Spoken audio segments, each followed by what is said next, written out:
All right, welcome back to another episode of Culinary Connections Distribution Dialogues, where we dive into the heart of food service with industry professionals across all aspects of the business, from brands to distributors to chefs, in how we buy, source, and get food to the table. Today, I've got Nobu Yamanashi, who's got a really cool business in the tri-state area. And I was looking at Google Maps earlier. It looks as if you can just like walk out and go see the Empire State Building, or the not the Liberty, Empire no State, Liberty, uh, Liberty to Liberty, yeah, yeah, Statue of Liberty. Lady Liberty. hmm Is that accurate? Very much so.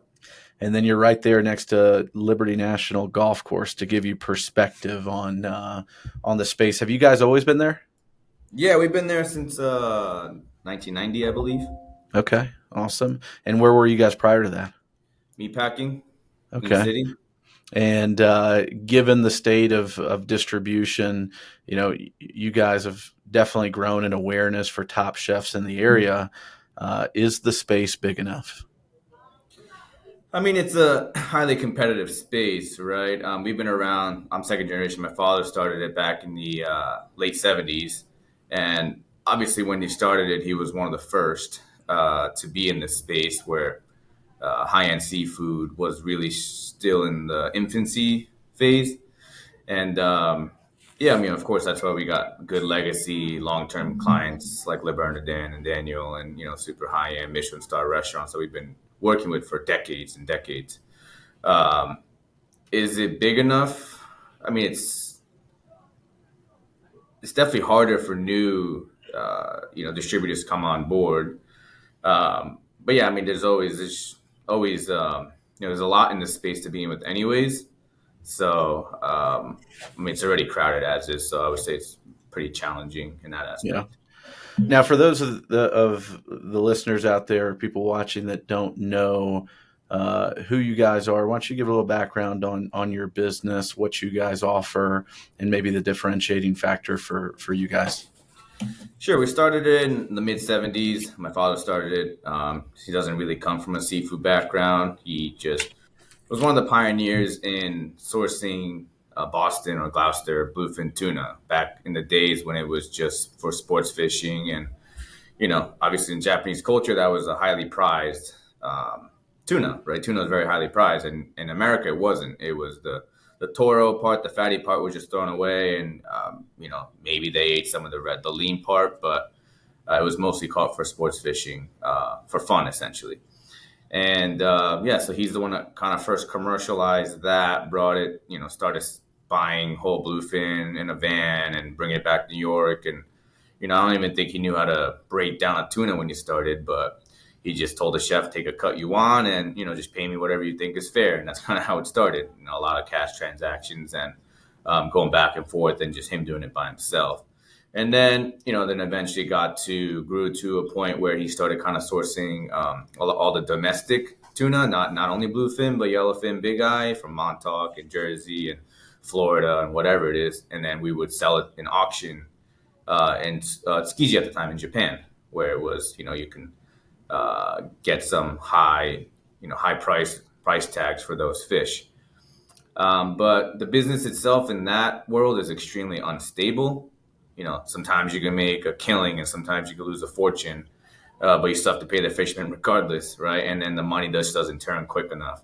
So, I think when restaurants in New York started opening more and more and, looking for quality of fish that we carried or we could source, then we kind of start dialing that side of the business down on the auction side and then focus more on the distribution side to restaurants. Talk a little bit about your childhood, like growing up with, in the family business, but like, did you really recognize as a kid or a teenager what your family was building, and like, was food at the forefront for you and your family? Like when you knew that you had great fish, or did you even eat a lot of fish as a kid? I mean, of course, I had a ton of fish, but there was no concept of like normalcy in that aspect of being able to eat like uni or ikura or toro, like not on demand, but kind of more regularly than anybody else usually. So there was really no concept of that growing up. But yeah, I mean, growing up, it was, he was never home, right? So he was always working. He was, the first one in the office, last one out. Um, when I was growing up playing sports, he would make it to as many games as possible. But then, the only time we really got to spend as a family was just dinner. Dinner was very sacred. We would always sit down at the dinner table, eat as a family, and then he would just go to bed right away, like 7 o'clock, be up by, I don't know, 1 or 2 o'clock, be in the office again and rinse and repeat. And then, especially when I was younger, when they were still doing a lot of the tuna brokering over, selling it to Japan and stuff, I would go and, we would drive on a truck and to Montauk. And I think it was like me and my brother strapped in a box truck, probably no car seat, just, you know, uh, bumping up and down in extremely unsafe conditions, going to Montauk and buying tuna, and just us going to, spend some time with him on a weekend, because otherwise we would never see him. So, and it's, I had two other siblings so I'm sure it was very, very tough for my mom, essentially raising us by herself with no help. So I'm assuming that's how she kind of, he kind of alleviated that pressure once in a while on a weekend, because three boys, 2 years apart, I'm sure was a nightmare. Yeah, So that's a lot. What about, you know, um, after high school? Did you just go right into the business, or did you? What no, was I your? mean, no, I mean, this business was never anyone's plan. My father was always like, "You guys speak English. You guys, have a U.S. passport. You guys are educated. There's no need to get into this business, because it is, you can live a normal life. You can work for a company. You don't have to kill yourself. You don't have to, because going into this business itself, you gotta, really change your lifestyle entirely. Um, just to put in perspective, like tonight Thursday, I'll be in bed by 6:30, right? My daughters don't go to bed until, I go to bed before my kids even go to bed. And they're, 1 and almost 3, right? Wow. And obviously, summertime now, so it's not even dark when I go to bed. And I wake up around anytime between 1 and 2, and I go to my car, and there's still people stumbling back from the bars. The bars are still rocking, they're still open. So yeah, that's the lifestyle. I mean, it's the life we chose. So, I'm not complaining about it. I'm just saying it's not a life that he desired for us. He was never the one to say, "Hey, you must take over the family business." I mean, I have two brothers, and they're both in Japan. They never had any interest. I never had any interest here, too, to be honest. Out of college, I joined a startup, didn't work out, and then worked in a car business for a total of maybe 7 years, and then maybe 7 years, yeah, and then yeah, just it was at a point in time where I decided to move on from that business, and I was in LA, and I was gonna move back, and my father was considering selling the business, and I always had an entrepreneurial mindset and wanted to either start my own business or do my own thing, and being in corporate and large organizations for a long time, it just wasn't a good fit for me. It wasn't motivating, it wasn't incentivizing, and it wasn't there was no purpose for me. And yeah, so when I decided to leave LA and come back to Jersey, I flew out to Japan to see my dad and just said, "Hey, I want to work for the company." And he's very much like anti nepotism, so he's like, "All right, cool, sure you want to do that?" I was like, "Yeah." And he's like, "All right, well, their email address, phone numbers, just give them a call and see if they'll take you in," kind of deal. So that's how it all started. So of course the right thing to do, because you never want to. I never wanted that idea that, hey, you're the owner's son, so you're just gonna kick your leg up and just collect and reap the benefits. And that's no, we were packing orders, carrying fish, delivering. I mean, I still do that, right? I still go in the warehouse, come in early with the guys. I go on delivery if there's an emergency situation. Um, I don't mind. I enjoy it, right? Getting in the trenches with the guys, the warehouse people, just having fun, right? It's actually very enjoyable, because time goes by like this. So yeah, but yeah, it was never part of any of our plans, because it's extremely Now, challenging for a family. oh, there's no doubt, and I'm learning, that as my wife and I are starting our own business, and you never shut off. There's no shut off. When we're on the porch at nighttime, it's like one idea just comes and we start talking about it. Right. Now you spent time with a startup. We're in the automotive industry. You've always been tied to the family business, but now you have probably a completely different perspective of the customer you serve, the caliber of product that you guys have. Did you recognize that growing up, or was it just like we sell seafood and that was just kind of the thought?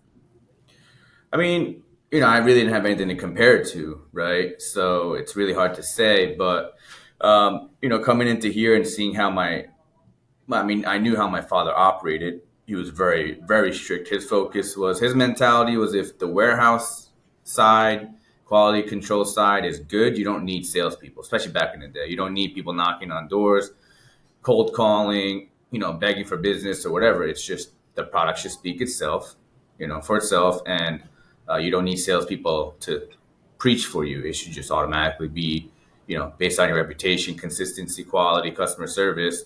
Um, you know, uh, that should do itself. And that's the way he, conducted his business for 40 years, right? It's only recently where we developed some level of sales staff. Everything was just, customer service reps that, just house account management. Very few people actually, selling anything. It was just more receiving orders.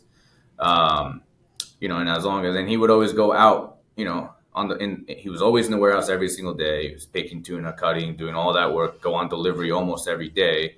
And his idea was just, just focus on the basics. You go in, make sure the driver says good morning, be respectful, make sure you get on time that you promised, and communicate if there's an issue.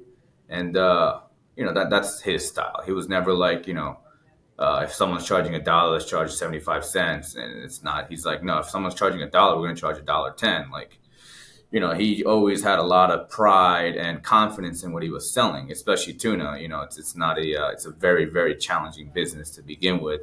And it's very subjective. So there's no, you could think it's the greatest loin and the other guy may think it's the worst, right? And you're dealing with opinions of people. So you not only have to source well, but you also have to know each individual's personalities and preferences. And we're not talking about 10, 15 customers. We're talking about 2, 3, 4, 500, 600 customers any given day. So, that was his strength to know what they want. French restaurants may want more cherry red. Japanese customers might want fattier products. Some people want backside. Some people want belly side. There's a lot of different nuances in that side of the world, and it's purely opinion based. So of course, Yeah. crappy tuna is crappy tuna. Don't get me wrong, but even in the top grade world, it's some may think this is the best, some may think it's not that good, and unfortunately, chefs do tend to return things, and obviously that's when it kills our business. So unless we are treated very carefully, we can lose a ton of money, especially with all the work that we're doing. So. Yeah, one of the things that I learned, I was part of an organization that started as a produce company and then made acquisitions in meat and then into the seafood world. Sizable in annual revenue in seafood, and one of the things that I started to recognize was that a number one tuna doesn't mean it's a number one tuna. That perspective changes per individual, and certainly as you get into more global environments, that the redness or the fattiness take a huge role. And to your point, you could send something a whole loin, and it you think it's going to meet the customer spec, and then you get that phone call where they're just furious, and they want to send it back, and now you got to send a truck to replace that particular product. There's heartburn.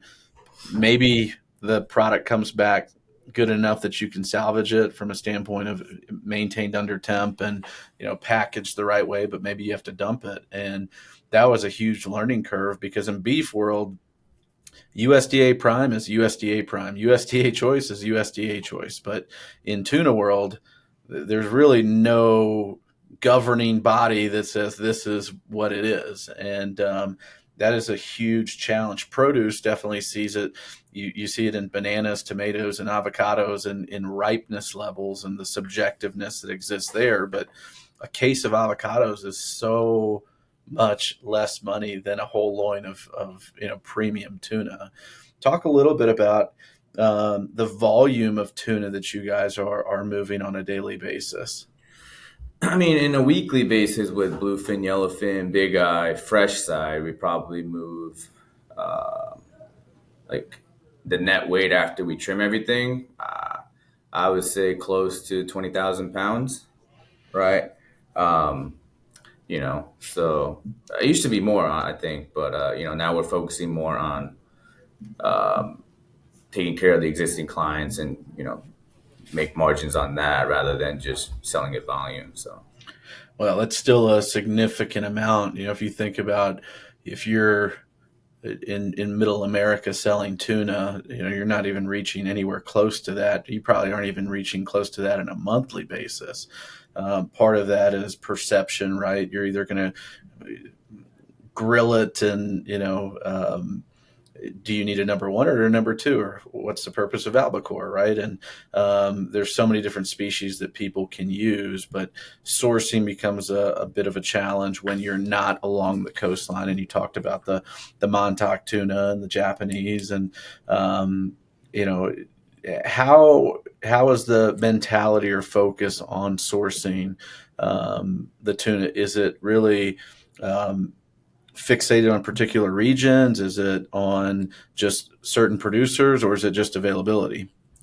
I mean, we have a long history, and obviously the most important thing is relationship you have with your vendors. So I have two buyers that you have good relationship with all their partners, all the people that we buy from, and obviously the most important thing is that we pay our bills on time. Most importantly, and I think we have a reputation that you can charge us a little bit more for the premium products because we're willing to pay for it, as opposed to just hammering down on prices, nickeling and diming and everything. Because we'd rather pay a little bit more for the best stuff than just get cheap stuff, because that's not there's no longevity in that side of the world. So there's a lot of people that we trust that are consistent, right? That's the kind of relationship that we look for, is that consistency, right? And it's very hard to find consistency in this business because a lot of people just operate out of their house, right? They just operate out of their phones and actually never see the tail cuts or whatever. They just kind of, buy the boat and just based off of whoever is grading it, they just say, all right, sell this.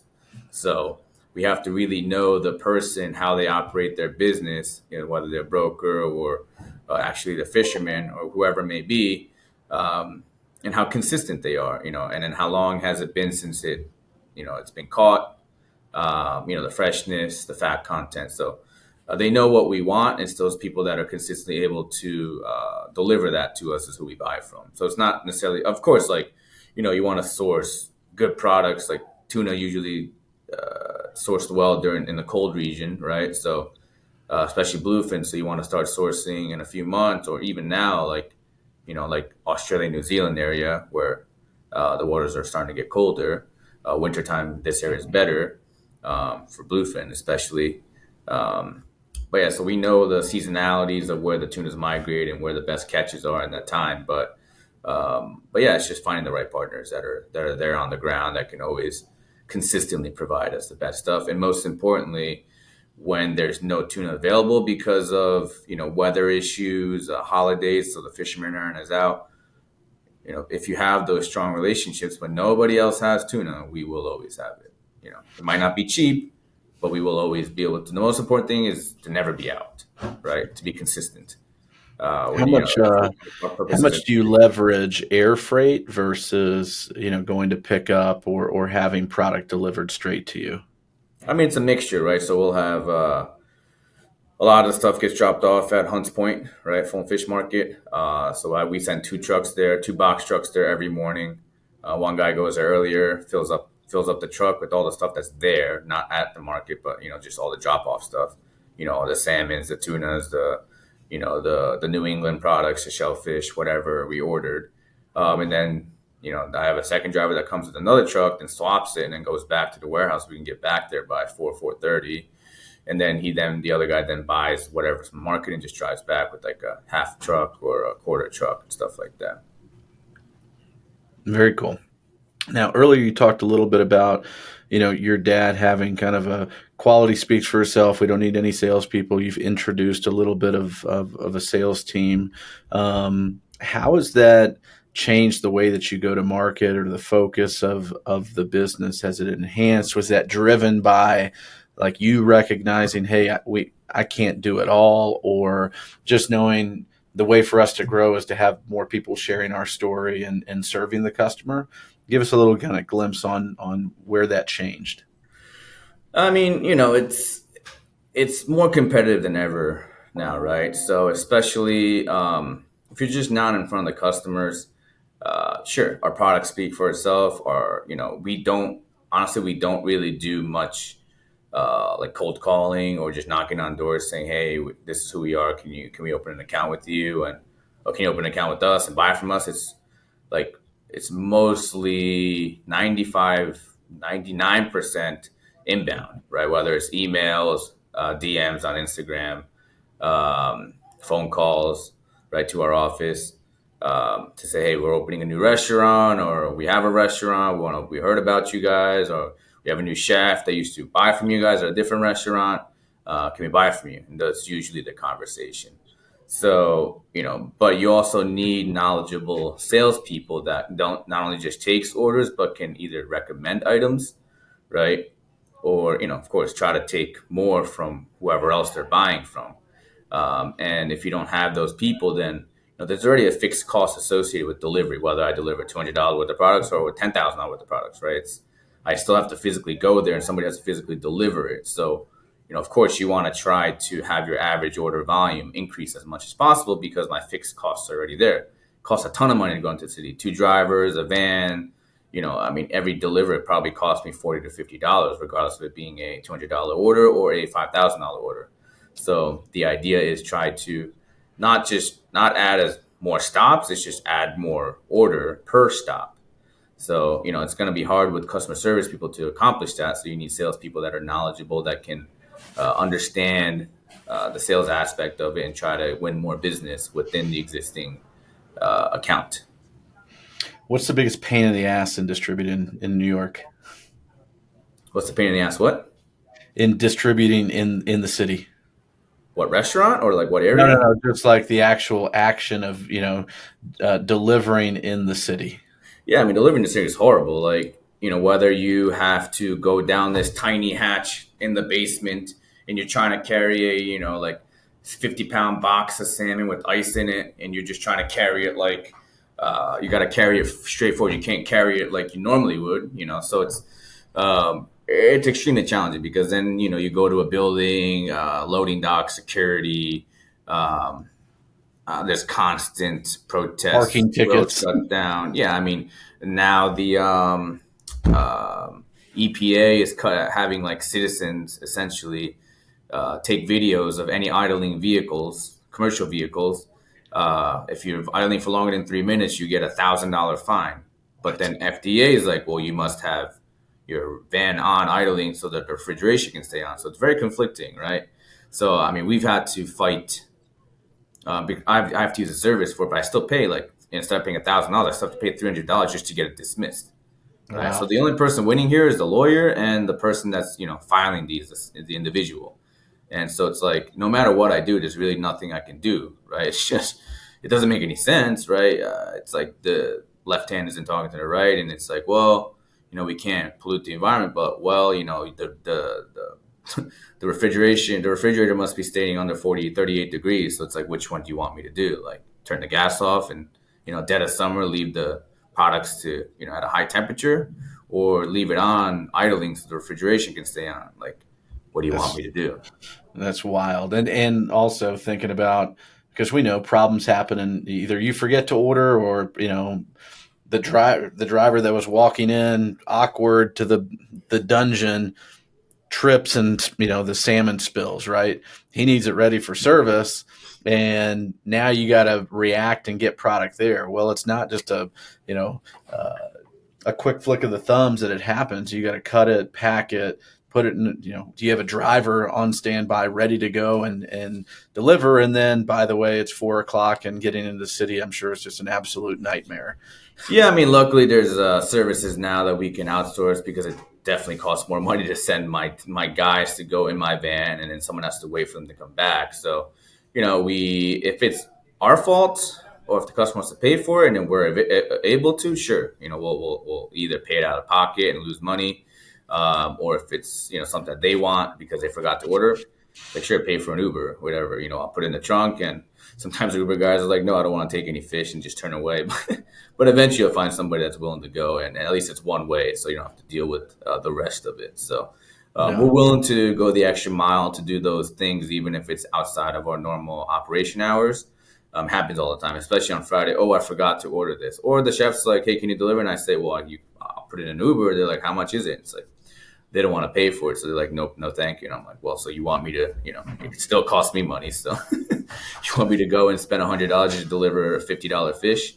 So, it's kind of funny how that works, but yeah, no doubt. How has digital media impacted the way you storytell, go to market? Is it important to you? Is it not important? Your dad built the business through quality and word of mouth. And now we've got a younger generation of a chef that, wants to see what the snapper looks like, or the salmon, or the tuna. Is that something that you guys are really leveraging, on the cut floor, taking pictures and sending it to the sales team or the customer? Or is it still, that relationship of the customer service and the client? Yeah, I mean, digital marketing or social media is really meant for our direct-to-consumer business. We only really started it in 2020, April.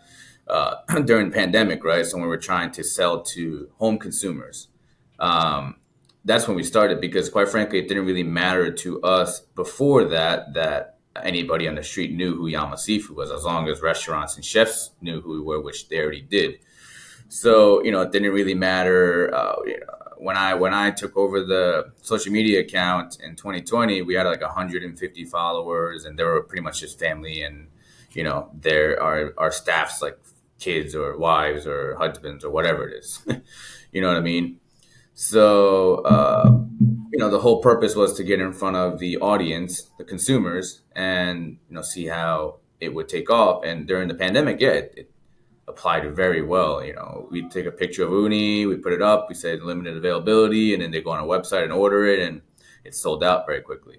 Ironically, and then we did like the eater video where I was hoping to make it more for consumers, but then I got a lot of inquiries from restaurants. So it still plays a part in the restaurant side, because a lot of chefs discover us this way, because traditionally, historically, we were really focused on either super fine dining or Japanese or Asian cuisines.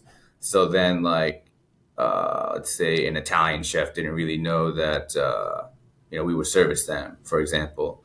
Or they didn't know we existed because they only knew the other guys, right? They didn't know any of the Japanese or the Asian distributors' existence.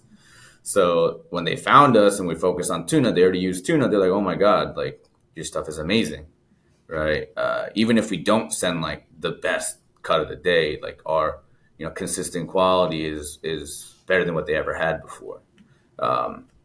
So it definitely plays a part in both ways. But of course, that digital marketing is what we're still trying to figure out in terms of, how to storytell and how to communicate with the customers and whatnot. But of course, we pre-pandemic and now we do a lot more. We use a lot of chat groups like Line or WhatsApp or whatever. We have, different groups within the organization to share, whatever cuts of the days, if there's any issues, we post it, internally to our sales team so they can communicate that in advance to the customers, because there's definitely something to be said about notifying the customer about a potential issue ahead of time prior to delivery. Then they receive it and they go, what the hell? What is this? It's just the reaction's way different. They still may not like it, but at least it's not going to be like, hey, just return it and just tell the driver. And then, the difference between having that conversation notification, like, all right, just next time do better. Okay, no problem. Um, There's definitely a part of that is significantly improved because of the communications that we do internally. for sure. What about your cutoff times? Is the seafood operation like a 24/7? Is there ever a sleepy moment within, or are you guys cutting literally to order and then heading out the door? I mean, ours is pretty much like we have the orders come in all throughout the day, whatever. We input it into our software. And then the warehouse guys, the butchers, the packers, the pickers, whatever, they all come in. Let's say tomorrow, the first guys will come in. First guy comes in around 11 p.m. to go to the market. Then the second guy comes in. The next batch comes in between 12 and 1:30 to either set up the warehouse or, the second guy goes to the market. And everybody else will come in between 2 and 3 for the warehouse guys. So all the orders are already placed at that moment. All the pick sheets are out. We know all the routes are set. Everything is pretty much already ready to go, and then we just have to pack based on the order for the day. So we're not like I know some other companies do, like, as the orders come in, just pack it and cut it accordingly, but we just kind of do it more like all at once, and then it's like off to the races. So okay, we need to cut 2,000 pounds is the number one yellowfin. Okay, let's look at it, grade, see what's graded already, and see how much we need to cut. So to minimize waste and efficiency, to be as efficient as possible. Of course, there's many customers that call in at like 2, 3, 4. Hey, can I add this? Can I add that? Can we do this? Can we do that? Or salespeople get late orders that they missed. They wake up and they're like 6 o'clock. Like, hey, can we add 20 pounds of tuna here?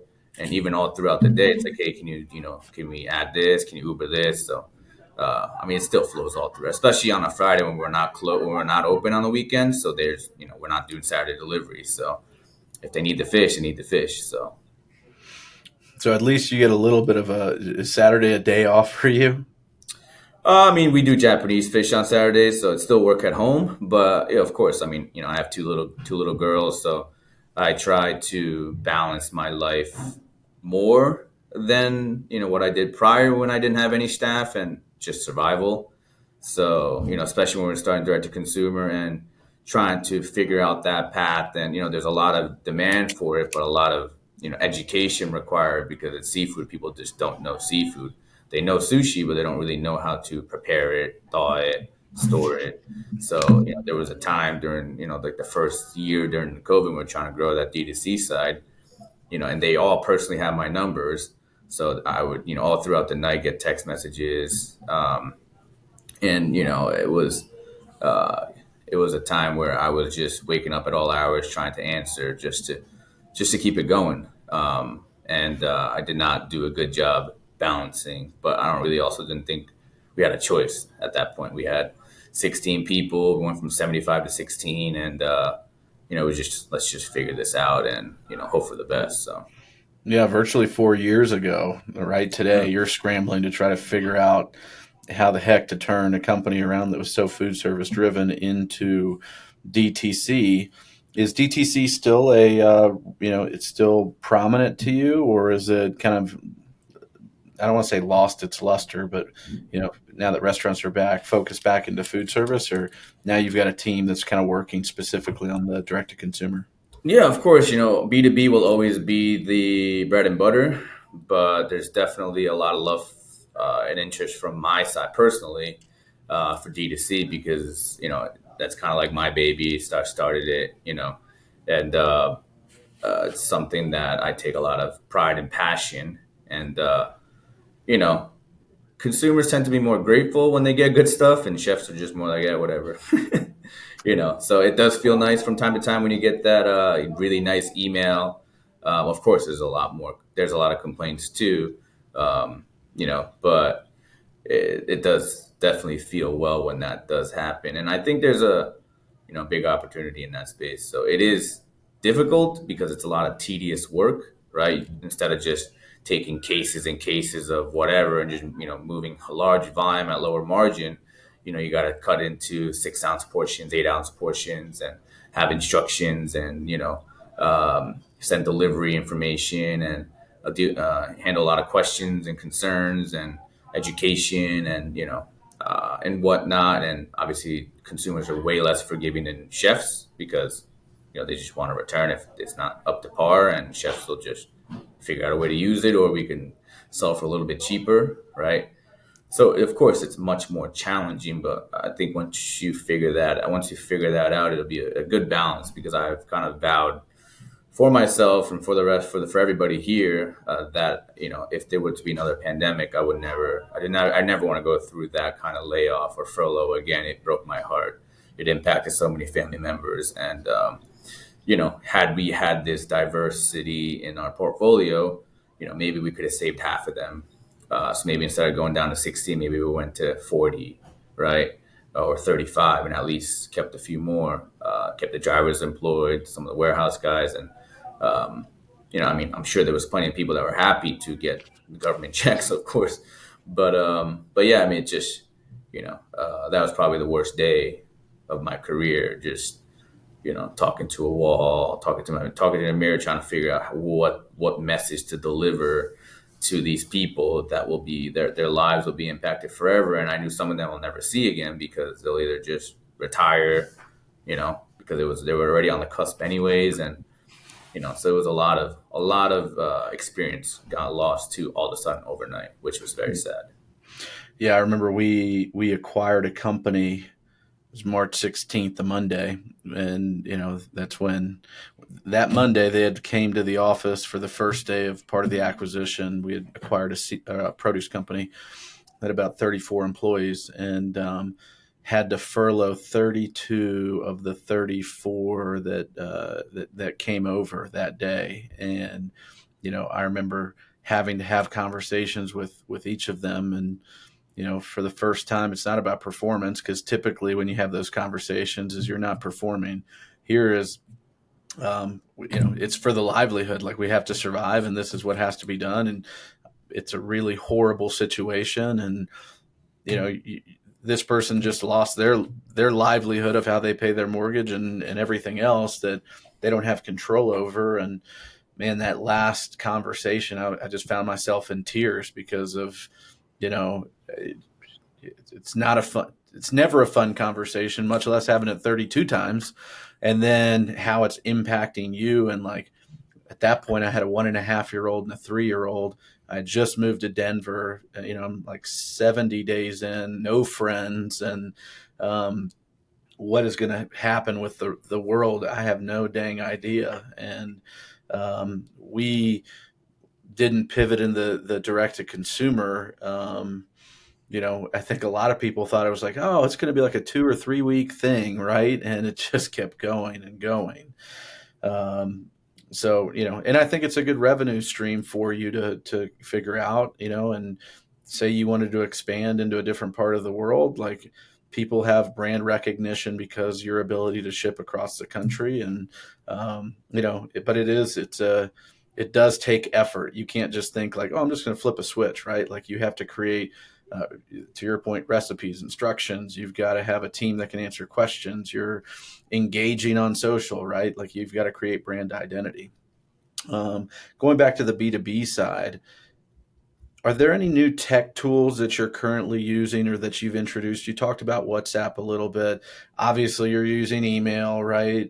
You're texting people, but compared to where the business was, or maybe when you got into it, what's changed in the way that you capture information, that you're communicating, and that you're using every day that maybe you couldn't live without? Yeah, truthfully, sadly, when I joined around 6 years ago, all the orders were faxed in, handwritten. Right? 6 years ago, 2018, right, up until 2020. So for 40 something years of the company's existence, they've had every customer service remote rep would have a fax machine and would handwritten orders. And I'd have a guy come in at 10 p.m. and consolidate those orders into a order/route sheet and it would take him 4 hours every single night to compile that. And then my team, my warehouse guys would come in like an hour early to then take the tallies of those items for their specific sections. And then and then they hand wrote let's say, like, instead of label stickers, it was write the labels with the restaurant name, the product, the number, the route, and then use like scotch tape to tape like, oba shiso leaves or like uni or something like that. So yeah, I mean, that process did only come to light in end of 2019, like literally months before COVID. So thankfully, if we didn't, change is inevitable, but nobody likes change, especially when we have a lot of people that are used to a certain way. So even though now no one can live without it, and of course there's probably better systems out there.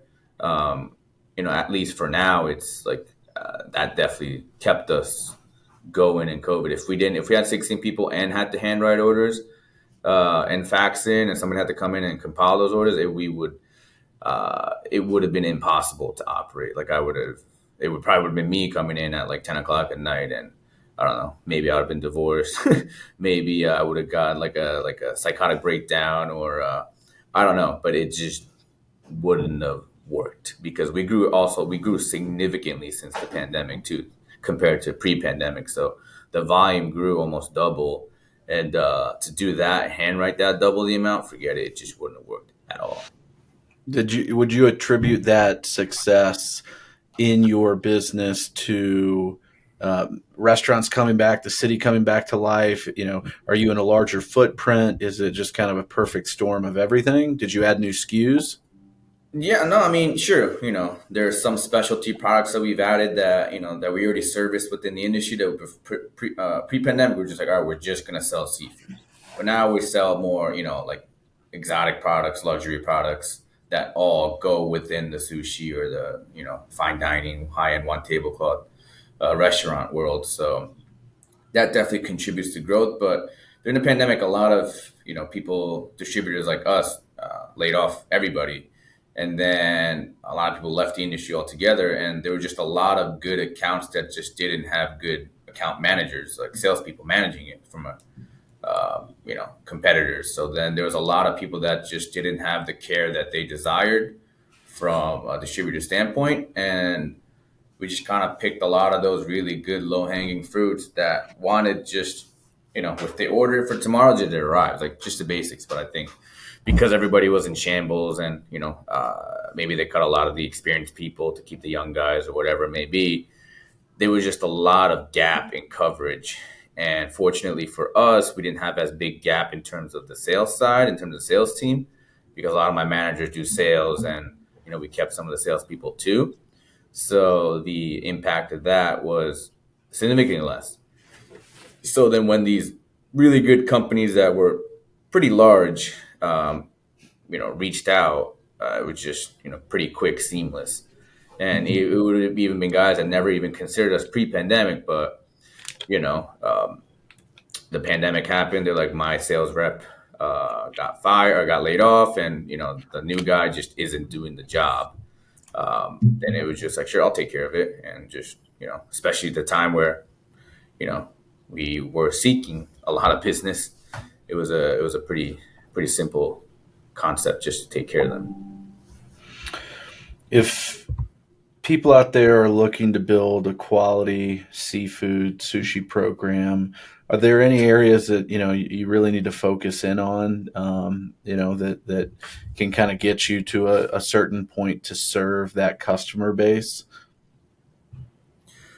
I mean, you just need to be consistent, right? For us, it's just about being transparent and try to communicate as much as possible with our clients. And I mean, this is a very tough business to penetrate because you need a ton of cash, right? You need a vehicle. It's very cost prohibitive to do that in New York because you can't really do that by yourself. Otherwise, you're going to rack up a ton of tickets, or you can take that, and just pay the tickets. But it's just very costly, right? It's only getting more and more expensive as these idling charges, theft is getting worse than ever in the city. Now they're trying to put a toll in Midtown or whatever in 50s or something. So that's another added element to the cost. at the end of the day, it just all goes back to the consumers anyways, right? We have to raise prices. The restaurants have to raise prices. So then, then it's just everything just gets more and more expensive, right? That's a fact. But yeah, from a new business trying to start out, especially in our side of it, yeah, it just you need experience, right? You need to know what you're doing, um, and yeah, it's just you definitely need some level of cash because if you're just trying to win business by just undercutting, then what happens when that restaurant shuts down and you offer them that 30 and they don't pay you, you're operating on 5% margin, you're screwed, right? So much of So what you do and you focus on is super high quality seafood. And I would venture to guess a lot of that seafood doesn't have a brand associated to it, right? Like it's bluefin tuna or it's snapper. It doesn't salmon has farms that you can buy from and brand partners that you can work with, and there's a couple others in the seafood industry. And where if you're in the meat side of it, right, you've got a ton of different partners that you can have that either can help support you in the market. Same in the produce world or the gourmet specialty. Um, are there people that you call on or, that you are leveraging to help you sell or complement what your team is doing?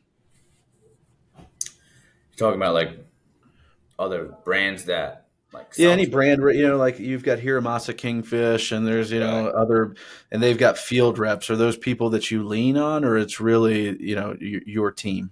I mean some, but it's just you know, there's definitely a lot of field reps or I guess salespeople that represent specific farms and brands that want to sell to us. Do Hmm. they really go out to the field to our restaurant and do that? I mean, a lot of them offer, but quite frankly, a lot of my people don't even go door to door or like see the clients that often anymore. Besides a few people.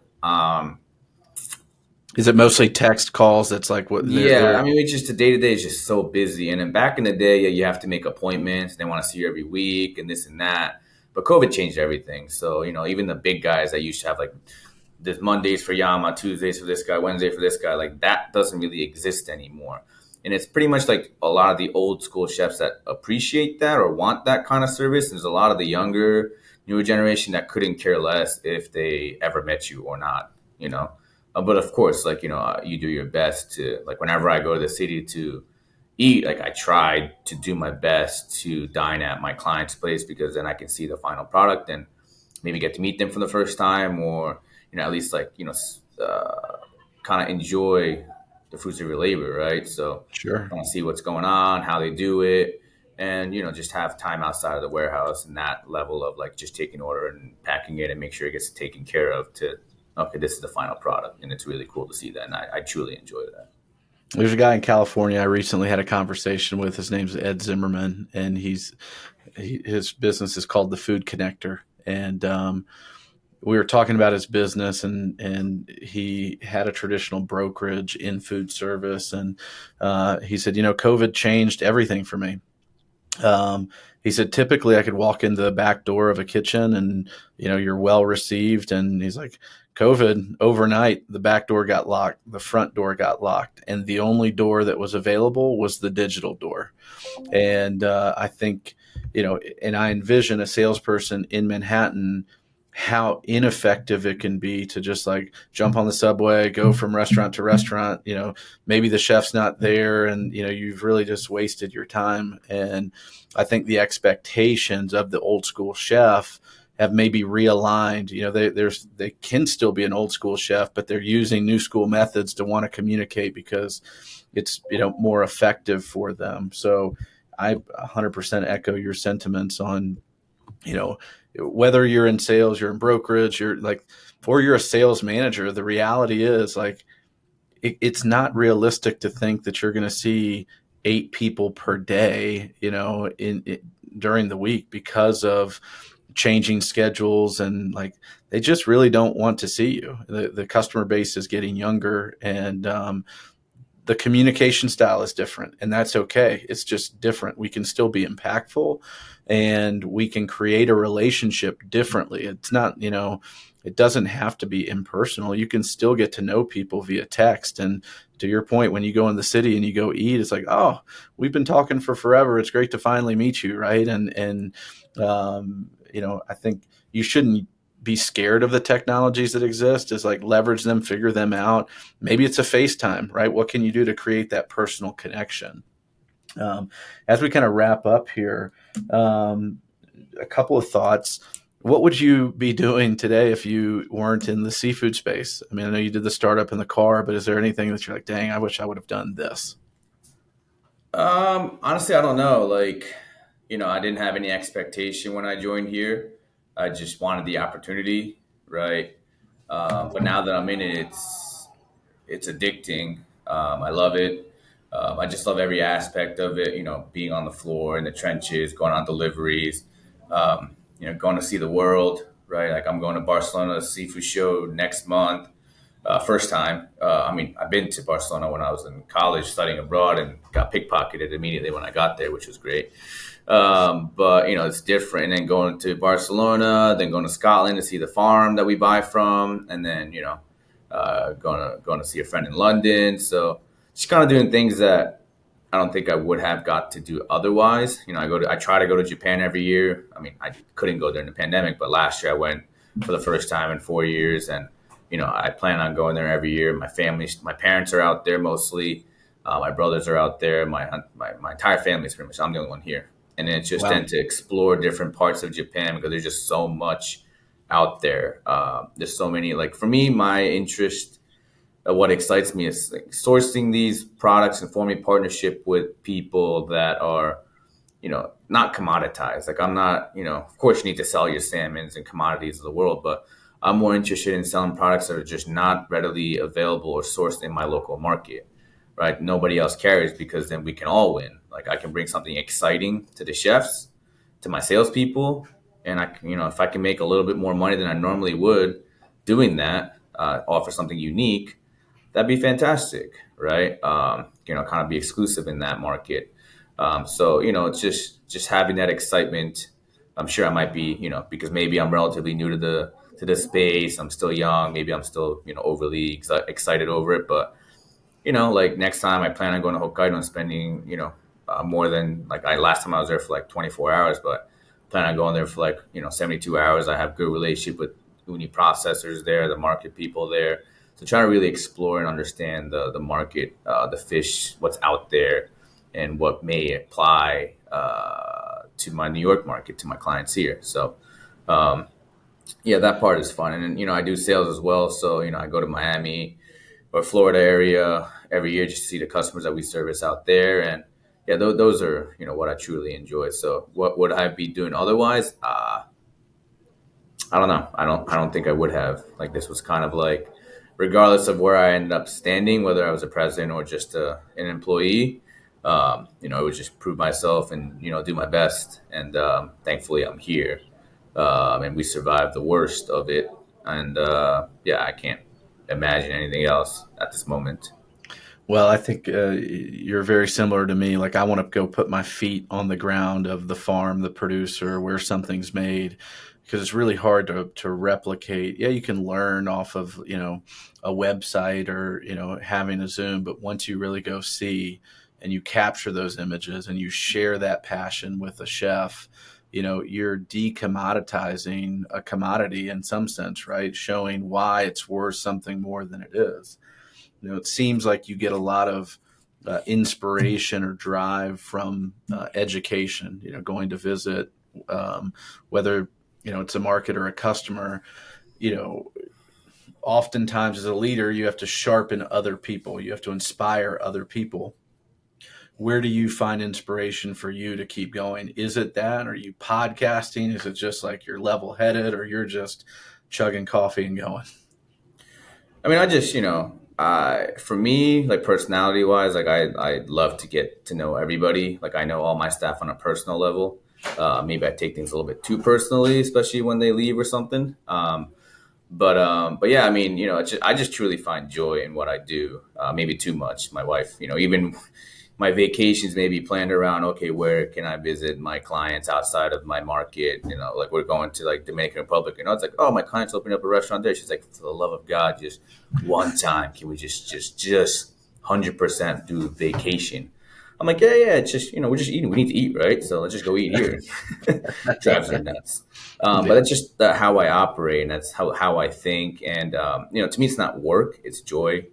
But yeah, I mean, there's a lot of things that my father did that were very, like I tell him till this day, it's like, I don't know how you did what you did. And he says the same thing to me. It's like, I don't think I would have survived COVID, he with his style of thinking and the time he did it. So, surviving the 70s as a Japanese immigrant with, not speaking the language when it was run by, like the Italian mob, like, he had a lot of threats, like real dangerous stuff, like guns pointed at him, like tire slashed, like smashed windows, a lot of racism. Like it's like he just cut from a different cloth. And a lot of the guys that are here with him at the time that are still here, yeah, they're definitely way tougher. They don't care. They'll work 100 hours a week if it needed to. They'll never say a word. They'll never oversleep. They'll never be late. They'll never call out. It's just the mentality is extremely different. And they can fight through anything, right? But yeah, I mean that's very inspiring. Where it's just nowadays it's stub your toe and call out and stuff like that. But taking that attitude from his generation and applying a new mentality. Sure, like everything he did definitely does not apply, and probably would not fly at all in many ways. But taking the good parts that he created and then applying it in a different way, kind of my twist, my view, my vision, how I see it applied. It's challenging, but very rewarding when you see it kind of work. Yeah. Well, it's been amazing seeing, from an outside for people, because the company names come up as, a premier company in North America for sourcing the absolute best seafood. And, it's not by accident. It comes with a lot of hard work. And, your dad grew up in a different generation that experienced a ton of challenges. And, we are now living through a generation of technology innovation that's shifting the way that we do things, and a new set of challenges that have to be navigated. And so hopefully people have learned a little bit about you and the company and things that you've overcome and the realities that exist in distribution. And so I appreciate you joining us today. And if people out there want to find you or your company, what's the best way for people to connect and learn or shop? Yeah, I mean, our website is shop.yamaseafood.com. We're just about, by the time your podcast probably launches, my new website will be launched. Otherwise, you can DM us at Yama Seafood on Instagram. You can email us. One of us always reply. If you guys want to come visit, just let us know. Feel free. So we're always here. Well, you heard it first from one of the top seafood purveyors in the tri-state area. Nobu, thank you for joining us. I'm probably going to be in the New York area here in the coming months. Perfect. I definitely will give you a call so I can come and check out the place and shake your hand first person. But I appreciate you joining us. Thank you, and appreciate it. Take care. Thanks.